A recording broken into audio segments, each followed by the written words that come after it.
আসসালামু আলাইকুম বন্ধুরা, সবাই কেমন আছেন? তো আশা করি সবাই ভালো আছেন। ফুলকো ফুলকো সুজি দিয়ে তেলের পিঠা তৈরি করব, অসম্ভব মজার হয়। তো আমার রেসিপি ফলো করে একবার হলো এই পিঠা তৈরি করে খাবেন। আমাকে সাপোর্ট করবেন, লাইক কমেন্ট শেয়ার করে দিবেন। এখানে 2 চামচ ঘি দিয়ে গলে যাওয়া পর্যন্ত অপেক্ষা করব।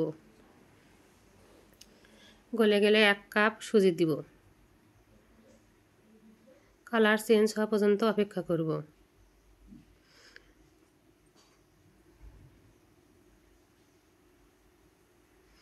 এখানে 1/4 কাপ গুঁড়ো দুধ দিলাম, 1/2 কাপ চিনি দিলাম, দিয়ে এটা ভালোভাবে মিশিয়ে নিব সুজির সাথে।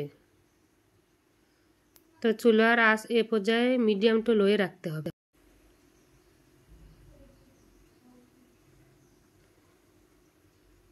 তো ভাজা হয়ে গেলে এখানে আমি লিকুইড তরল দুধ দেবো 1 কাপ, 1/2 কাপ পানি অ্যাড করব।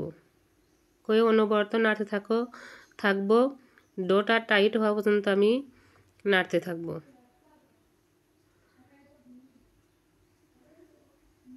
তো ডোটা আমার হয়ে আসছে প্রায়।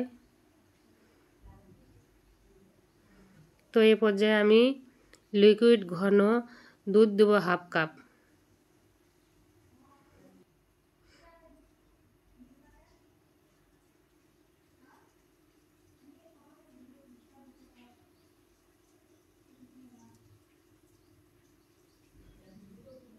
হয়ে গেলে এটা আমি নামিয়ে নিব। জুড়ে গেলে এখানে আমি ডোটা তৈরি করে নিব। 2 ভাগ করে নিব, 1 ভাগ সাইডে রেখে একটা আমি রুটিটা বেলে নিব।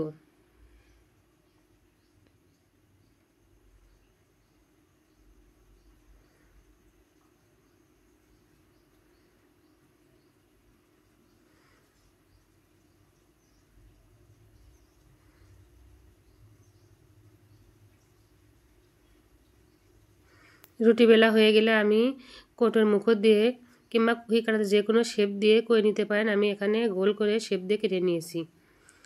বাড়তি অংশটা আমি তুলে নিব। তো বাড়তি অংশটা আমি তুলে নিব। তোলা হয়ে গেলে আমি সাইডে রেখে দিব। দিয়ে চুলাটা অন করে আমি তেল দিয়েছি পরিমাণ মতো। তেলটা হাইটে গরম করতে হবে। গরম হয়ে গেলে সবগুলো পিঠে একে একে ছেড়ে দিব। একে একে ছেড়ে দিলে প্রত্যেকটি পিঠাই আমার ফুলে উঠছে, সবটা পিঠে ফুলকো ফুলকো হয়ে যাবে। খুবই সহজভাবে নাস্তাটা দেখাচ্ছে। একবার হলেও এই নাস্তাটা তৈরি করে খাবেন, অসম্ভব মজার হয়। সকালে বিকালে কিংবা বাচ্চাদের টিফিনে এই নাস্তা দিতে পারেন। তো আমি হয়ে গেছে চিনিতে তেল ঝেড়ে তুলে নিচ্ছি। তো পরিবেশন করলাম, দেখুন কত সুন্দর হয়েছে। ফুলকো ভেতরটা একদম ফাঁকা। তো অবশ্যই আমাকে সাপোর্ট করতে লাইক কমেন্ট শেয়ার করে দেবেন। আর আমার চ্যানেল নতুন হলে অবশ্যই সাবস্ক্রাইব করবেন। এতক্ষণ ভিডিও দেখার জন্য ধন্যবাদ। খোদা হাফেজ।